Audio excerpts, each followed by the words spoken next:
이런 미친 전개를 보았노. 정말 흥미진진하네요. 박인규도 죽은 뒤에야 좀 불쌍하고 미면서도 뒤늦게 이태호에게 죽임당한 박인규가 그도 어찌 보면 불쌍하다며 연민을 보여주기까지 했죠. 참 저는 이 부분에서 슬프지 않은 장면인데도 불구하고 괜히 슬픔이 느껴지더라고요. 그토록 미면서를 데이트 폭력하고 지선우에게 협박하며 돈을 요구하고 하지만 이태호에게 목숨을 잃고 난 뒤 박인규 그가 안타깝고 불쌍하게 느껴지더군요. 그 전에 미면서한테 제발 고산을 떠나 행복하게 살자고 하지만 미면서를 박인규의 애원에도 불구하고 마침내 결국 고산역 옥상에 떨어져 목숨을 잃고 마는 박인규입니다. 어제 부부의 세계 범인 정체가 공개될 줄 아는데 아직은 애매한 상황입니다. 거의 이태호가 옥상에서 박인규와 몸싸움 끝에 떨어뜨려 죽인 것이 아니냐 라는 추측이 다수이지만 반전에 반전을 즐겨 펼치는 부부의 세계인 만큼 아직까지 100% 이태호가 범인이라고 장담 지을 수 없습니다. 하지만 옷에 피와 목에 난 상처를 봐서는 하지만 오늘은 드디어 박인규의 죽음의 진실이 공개될 텐데요. 과연 고산역 그날 밤의 진실을 어떻게 풀어줄지 부부의 세계 12회 줄거리 프리뷰를 주요 등장인물 시점에서 남겨보도록 할게요. 지선우, 과연 미면서가 건넨 이태호의 반지를 어떻게 사용할 것인가. 지선우는 미면서에게 증거가 될 만한 물건으로 반지를 건네게 됩니다. 그 반지는 바로 이태호의 반지인데요. 여다경과의 결혼 반지로 고산역에서 미면서와 몸싸움 펼칠 때 떨어뜨린 것입니다. 미면서는 자신이 박인규를 죽인 범인으로 몰릴까 걱정을 하게 되고 지선우는 이태호 뒤에 여병규 회장이 있어서 힘들 수 있다고 현실적인 조언을 하게 됩니다. 이후 미면서는 이태호가 흘린 반지를 선우에게 건네면서 자신의 불리함을 도와달라고 부탁하게 됩니다. 어느 날 밤 이태호는 선우의 집 앞으로 찾아오게 되고 추락사고 있던 날 고산역에 왜 갔었냐며 묻게 됩니다. 자신을 범인으로 몰고 있는 이태호에게 경멸감을 느낀 선우는 현서에게 들은 이야기를 털어놓고야 맙니다. 그제서야 이태호는 우리 둘 다 준영이 때문이라도 미면서를 범인으로 몰아야 한다며 제안 아닌 제안을 건네게 되고 얼마 후 김윤기 정신과의사의 주선으로 여병규 회장과 선우와 나란히 한 식사 자리에 모인 세 사람. 선우는 여병규 회장에게 왜 CCTV를 빼돌렸냐며 압박을 가하며 그날 밤 일이 대해서 추궁을 하기 시작하고야 맙니다. 이런 선우의 공격에 여병규 회장은 당황한 듯 원하는 게 뭐냐며 인정하는 듯한 여 회장의 모습이 비춰지게 됩니다. 그리고 미면서가 건네준 현장에서 이태호가 흘린 반지, 자신과 미면서에게 위기가 닥쳐올 때 위기를 모면해줄 결정적인 증거가 될 가능성이 농후해 보입니다. 정말 박인규를 죽인 범인은 이태호가 맞을까? 11회에서 그려진 모든 내용을 조합하면 이태호가 범인일 확률이 아주 높습니다.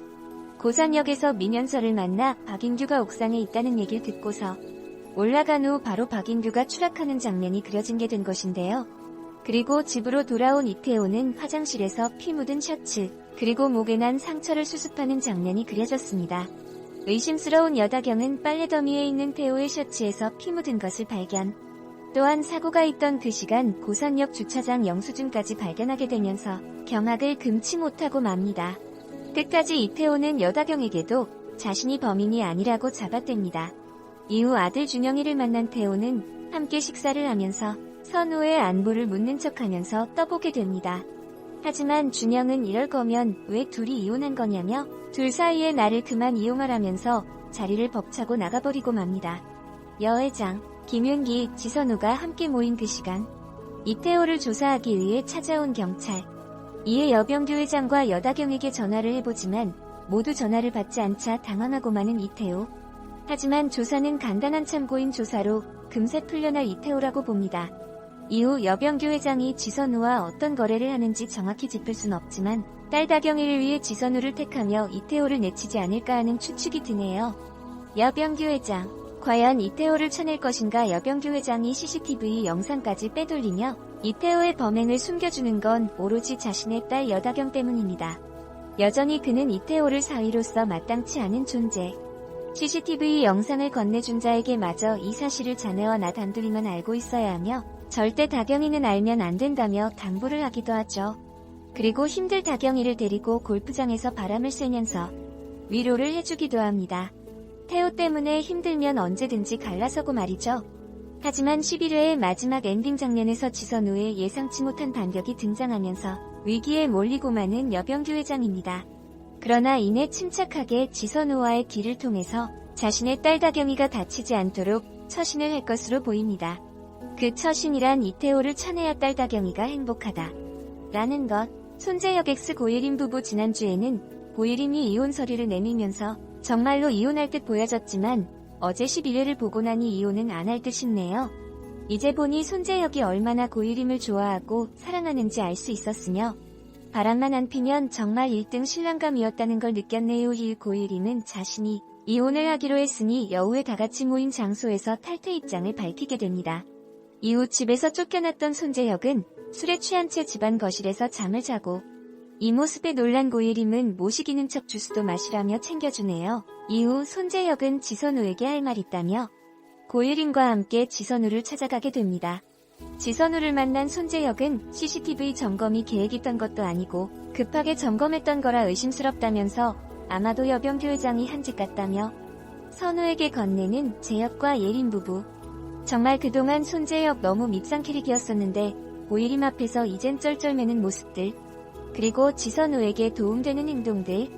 최근에는 극호감 캐릭으로 변보한 손재혁입니다. 또한 고예림 역시 손재혁과 함께 여우회의 회의감을 느낀 이후로 지선우의 아군 역할을 해줄지 12회에서도 활약이 기대되는 이 둘 부부입니다. 미운털 설명숙에서 귀욤 설명숙으로 극호감.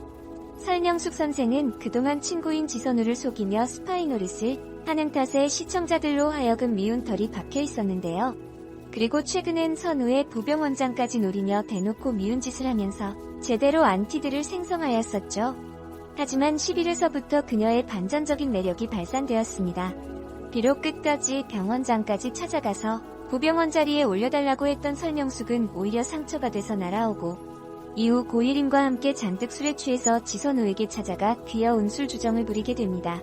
이제 부병원장 자리도 멀리 달아난 마냥의 선우의 날개가 되어줄지 혹은 또다시 선우의 뒤통수를 노리는 배신녀가 될지 지켜봐야겠네요. 어제도 고산역 추락 사건에 대한 정확한 전말이 밝혀지지 않고 오늘에서야 박인규 죽음의 전말이 밝혀질 텐데요. 또한 여기저기 뿌려놓은 것들이 많아서 어찌 다 수습 감당할 수 있을지도 궁금한데 이런 부분은 부부의 세계 작가의 능력을 믿어볼 수밖에 없을 듯 싶네요. 이제 중후반부로 달려가는 만큼 이젠 너무 벌려놓지만 말고 사이다 같은 느낌으로 시원하게 풀어나가는 장면들 위주로 보여주기를 기대해봐야겠네요.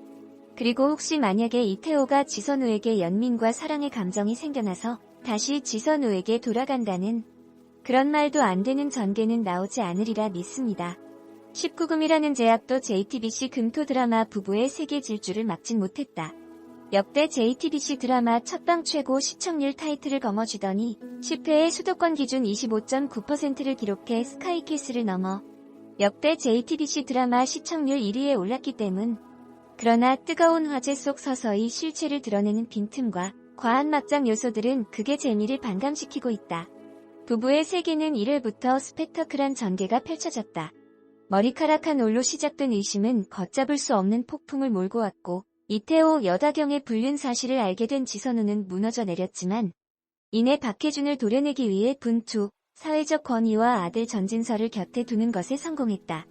2년 후 고산으로 돌아온 박해준이 김희애에 복수하는 과정들에서도 주변 인물들의 관계가 촘촘히 얽혀 긴장의 끈을 놓을 수 없게 했다. 때문에 웰메이드 불륜 드라마라는 말도 나왔다. 그러나 임기와는 별개로 보기 불편하다는 목소리도 끊이지 않고 있다. 우선 부부의 세계는 등장인물들을 지나치게 파괴적, 폭력적으로 담아내고 있다. 6회에서 격분한 이태호는 지선우의 목을 조르고 피투성이가 되도록 때렸다. 8회에서는 지선우가 집에 침입한 괴한에게 무차별로 당했다. 남성은 지선우를 발로 차고 목을 조르는 등 과격한 폭행을 가했고 해당 장면은 가해자 시점으로 마치 가상현실 게임을 보여주듯 연출돼 시청자들로부터 거센 항의를 받았다. 지선우의 행동에도 문제가 있다. 그는 아들을 벼랑으로 밀어붙이며 대답해 엄마랑 살겠다고라며 소리쳤다. 거기에 자신이 피 흘리는 모습을 아들이 목격하게 만들기도 했다. 한 번 실수 용서해주면 지나갈 일 이혼녀는 상사랑 밖에서만 만나도 오해를 불러일으킨다 등 시대착오적인 시선과 캐릭터도 불편한 요소로 지적됐다. 10회 방송 말미에는 살인까지 벌어졌다.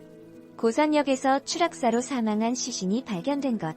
이렇듯 불륜, 폭력에 이어 살인까지 자극적인 요소들의 나열에 점차 피로감과 불쾌감을 토로하는 시청자들이 늘어나고 있다. 하재근 문화평론가는 모든 드라마가 도덕적일 수는 없지만 지나치게 자극적이고 폭력적으로 다루는 것은 문제라며 부부의 세계는 기존 막장 드라마보다 폭력 수위가 높은데도 웰메이드로만 포장되는 경향이 있다고 꼬집었다. 그렇기에 6회를 남겨둔 부부의 세계에서 얼마나 더 자극적인 소재들이 나올지 알 수 없다. 분명한 건 화제성, 시청률만으로는 웰메이드의 지표가 될 수 없다. 많은 관심을 받는 만큼 캐릭터와 연출, 설정에 더욱 심혈을 기울여야 한다. 이에 부부의 세계가 남은 이야기들을 잘 풀어내 혹평 속에 종영할지, 용두사미로 끝나 아쉬움을 자아낼지 주목된다.